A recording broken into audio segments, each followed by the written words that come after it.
দর্শক, এখন যাব হচ্ছে মালাক্কা। এখান থেকে অলমোস্ট 200 কিলোমিটার্স। এখন হোটেল থেকে চেক আউট করে নেমে গ্র্যাব কল করেছি, গ্র্যাব অন দ্য ওয়ে। আর এখন যাব হচ্ছে টিবিএস, এটাকে বলেছে টার্মিনাল বার্সাপাদু সেলাতান। এখান থেকে যাব হচ্ছে মেলাকা, ওখান থেকে বাসের টিকিট আগেই কাটা আছে, তো গ্র্যাব আসছে। দর্শক, এখন যাচ্ছি হচ্ছে টার্মিনাল বার্সাপাদু সেলাতান। সকাল 7টা বাজে, আমার বাস হচ্ছে 8:30টায়। বোর্ডিং করতে হয় 1 ঘন্টা আগে, মানে মালয়েশিয়া একটা স্টেট থেকে আরেকটা স্টেটে যাওয়ার আগে বোর্ডিং করতে হয়। সে বোর্ডিংয়ের জন্য একটু আগে বের হওয়া। বাংলাদেশ টাইম বাজে হচ্ছে ভোর 5টা, কুয়ালালামপুর টাইম সকাল 7টা। দর্শক, টার্মিনালে নামলাম কেবল, এখন যাচ্ছে হচ্ছে উপরে বোর্ডিং পাস করতে। ওখানে গিয়ে আগে বোর্ডিং পাস করে তারপরে হচ্ছে নিচে নামতে হবে। দর্শক, একটা অভিজ্ঞতা শেয়ার করি। সেটি হচ্ছে এলাম আপনার 8:30টায় বাস আসতে আসতে আমার লেগেছে হচ্ছে 15 মিনিট বুকিত বিনতান থেকে। এখন বাজে হচ্ছে 25। আমার বাস হচ্ছে 8:30টায়। হ্যাঁ, মালয়েশিয়ায় কোনো একটা স্টেটে যেতে গেলে বোর্ডিং পাস লাগে। তো সেক্ষেত্রে আপনার এই টিকিটটাই যে দেখুন, এখানে একটা আপনার পাস টিকিট আছে, এই যে গো পাস, মানে হচ্ছে কিউআর কোড আছে। এটি এই যে গেটে সবাই ঢুকছে, এখান থেকে এখানে ধরতে হবে। ধরলে দেন হচ্ছে আপনার ভিতরে চলে যাবে। বাট আপনি যদি টিকিট আগে কেটে ফেলেন, যেমন আমি টিকিট আগে কেটেছি বাস টিকিট, আপনি যদি এখান থেকেও টার্মিনাল থেকেও টিকিট আগে কাটেন, 1 ঘন্টা আগে কাটেন, আপনার 1 ঘন্টার ভিতরে এখানে আপনাকে ঢুকতে দিবে না।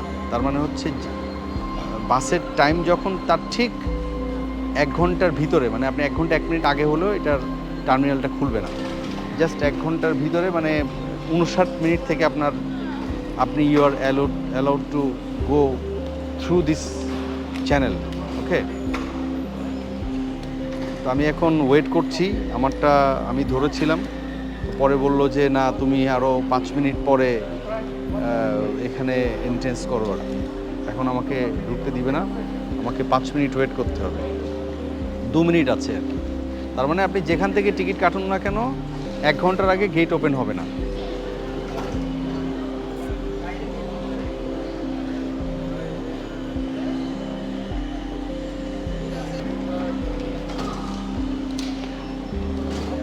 আমি এখনও টার্মিনালে প্রবেশ করিনি।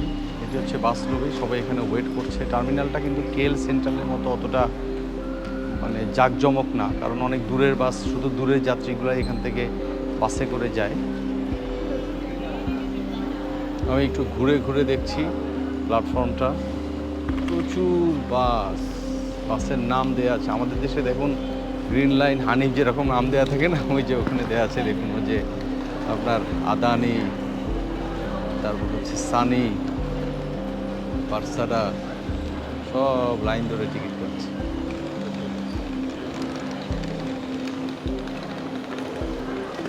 যে বোর্ডটি দেখতে পাচ্ছেন, এটি হচ্ছে আপনার বাসের কোন বাস, সমস্ত ডিটেলস দেওয়া আছে এখানে। বাসের নাম, licence, driver licence number, plus হচ্ছে জরুরি হচ্ছে আপনি কোন গেট দিয়ে ঢুকবেন। তো এখান থেকে এসে টিকিট কেটে আপনি কোন গেটে ওয়েট করবেন কিংবা কোন গেট দিয়ে ঢুকবেন, সেটি কিন্তু আপনি এখান থেকে দেখে নিতে হবে, না হলে কিন্তু বিপদে পড়বেন। যেমন আমার হচ্ছে এখানে টাইম হচ্ছে 8:30, কেএল এক্সপ্রেস যাবে হচ্ছে মেলাকা সেন্ট্রাল 8:30-এর গাড়ি। তো এখান থেকে সব দেখা যাচ্ছে। কি অদ্ভুত সিস্টেম! এখানে বাস কোম্পানিগুলো প্রাইভেট মালিকানাধীন, কিন্তু আন্ডার কন্ট্রোল অফ গভর্নমেন্ট। চিন্তা করতে পারেন। আর আমাদের দেশে কি অবস্থা! আল্লাহ!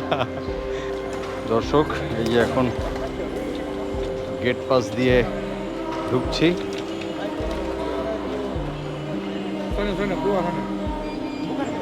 এই যে গেট খুলে গেছে, 11B।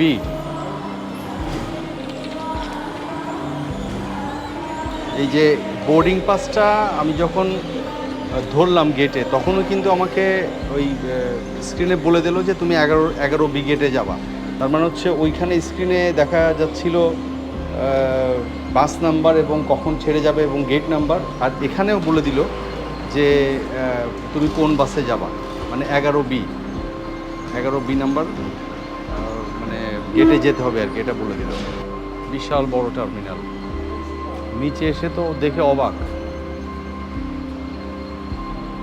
এখানে দেখা যাচ্ছে ওই যে গেট 2,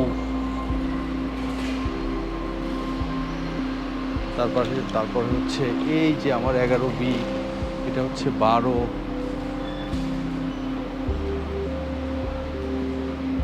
আমার 11B নম্বর বাসে চলে, মানে এই জায়গা থেকে আমাকে উঠতে হবে। 11B 11A পাশাপাশি, মানে এখানে আমাকে ওয়েট করতে হবে। সবাই ওয়েট করছে, যার যার গেট নাম্বার যে যেখানে যেখানে যাবে সেখানে ওয়েট করছে। কি অদ্ভুত সিস্টেম দর্শক, আসলে এরকম সিস্টেমের ভিতরে যদি চলা যায় তাহলে দেশ এমনি উন্নত হয়ে যাবে। আর আমরা কে কার আগে পারলে পাড়িয়ে পুড়িয়ে কিভাবে যাবে, হ্যাঁ, মানে গেট ধাক্কা দিয়ে ঠেলে কিভাবে হবে আসলে, এইগুলা আমাদের দেশে আদৌ কোনোদিন হবে কিনা সেটাও মানে আপনার চিন্তার ব্যাপার। আমার মনে হয় না কখনো হবে এরকম। দেখুন এখানে কারো কোনো জিজ্ঞাসা করার দরকার নাই, সব কিছু অটোমেশন প্রক্রিয়া। আমি স্ক্যান করছি, আমাকে গেট বলে দিচ্ছে স্ক্রিনে যে 11Bতে চলে যাও। আমার কারোর কাছে যাওয়ার দরকার আছে? দর্শক, বাস চলে আসছে মালাক্কা সেন্ট্রাল যাওয়ার জন্য। এই হচ্ছে বাস, আমার সিট নাম্বার হচ্ছে একদমই বাম সাইডের প্রথম, মানে গ্রিন লাইনের প্রথম বাস যেটা। ব্যাগ রেখেছি, এখন বাসে উঠছি।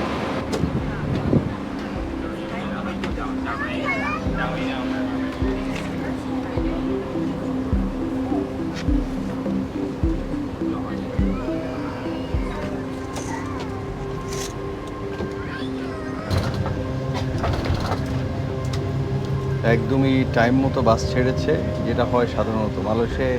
প্রাইভেট বাস হোক, সবই প্রাইভেট বাস সব একদম টাইম টু টাইম বাস কাউন্টারে চলে আসে। আপনার কোনো টেনশনের কিছু নাই, আপনার বসে থাকবেন, সামনে এসে বাস দাঁড়াবে, তারপর হচ্ছে টিকিট লেখা থাকবে যে 11B গেট, সব কিছু লেখা আছে। এখানে অটোমেশন প্রক্রিয়া, কোনো জিজ্ঞাসা করারও কিছু নাই। তারপর যদি কোনো কনফিউশন থাকে তাহলে জিজ্ঞাসা করবেন। হ্যাঁ, উঠে বসলাম, বাস ছেড়ে দিল, এবং আই হোপ একদমই টাইম টু টাইম বাস পৌঁছা যাবে ইনশাল্লাহ। 2 ঘন্টার মতো সময় লাগবে মালাক্কা।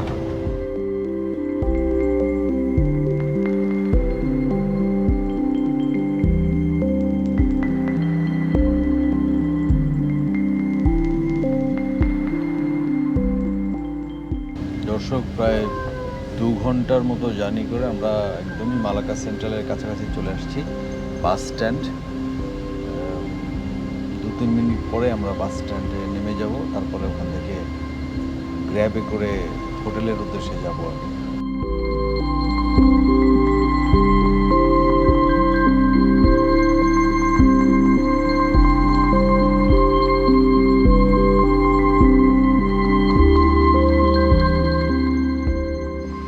দর্শক, মালাক্কা সেন্ট্রালে নেমে এখন গ্র্যাব নিতে হবে। এখানে আশেপাশে অনেক পশারি দোকান দেখতে পাচ্ছি আর কি। হ্যাঁ, বাস স্টেশনের ভিতরে এপাশে হচ্ছে ওয়েটিং কাউন্টার। কি শুনশান একটা শহর, আমি মালয়েশিয়ার প্রেমে পড়ে যাচ্ছি দর্শক। বিশেষ করে কুয়ালালামপুর থেকে বের হয়ে মালাক্কার প্রেমে পড়ে যাচ্ছি। এই দর্শক দেখে এতটা শুনশান, দারুণ। এখন একটা গ্র্যাব কল করে হোটেলের দিকে যাব। দর্শক, আমি একদম মালাক্কার প্রেমে পড়ে গেছি দর্শক, এত শুনশান একটা শহর। এপাশে হচ্ছে মালাক্কা সেন্ট্রাল স্টেশন, আর এখন গ্র্যাব চলে আসবে। এত দারুণ একটা শহর, মানে ছিমছাম একটা শহর, মানে একদম দেখলেই ভালোবাসা জন্মাচ্ছে আর কি।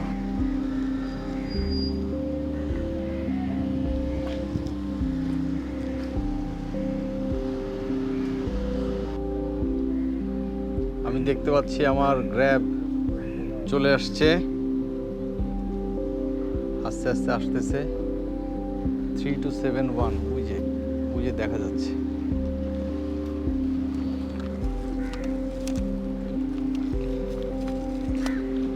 রাস্তা পার হতে হবে, গ্র্যাব চলে আসছে।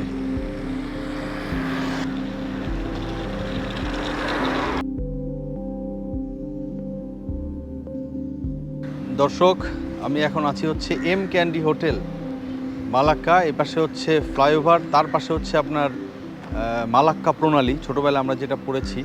আমি এখন এম ক্যান্ডি হোটেলের সামনে একটু আগেই নেমেছি অ্যাকচুয়ালি। তো ওদের চেক ইন হচ্ছে 2 PM, তো সেক্ষেত্রে ওরা বললো যে 2 PM এর আগে আমি, ওদের ক্লিনিং চলছে, তার 2 PM এর আগে আমি এখানে চেক ইন করতে পারবো না, তারপর আমি একটু বের হবো। এখন বাজে হচ্ছে 12টা। সো আমি বললাম যে আমার ব্যাগ দুটো রাখবো, কাউন্টারে কোনো লোক নাই, শুধু ফোন নাম্বার। অবাক ব্যাপার, তারা বললো, ফোনে আমারে বললো যে Malacca is very safe, no problem, তুমি ব্যাগ ভিতরে রেখে যাও, তুমি ঘুরে আসো, তুমি 3টার দিকে চেক ইন করো। সো এটা আমার জন্য মানে খুবই আশ্চর্য একটা ব্যাপার, কেউ নাই কিন্তু মানে কি বলবো যে ভেরি সেফ। আমি ব্যাগ রেখে একটু বের হয়েছি। টোটালটা হচ্ছে আপনার হোটেল কমপ্লেক্স, এটাও একটা হোটেল, তারপরে হচ্ছে এ পাশে এটাও একটা হোটেল, আর আমি আছি হচ্ছে আপনার এই হোটেলে। মালাক্কা খুবই ভালো হোটেল।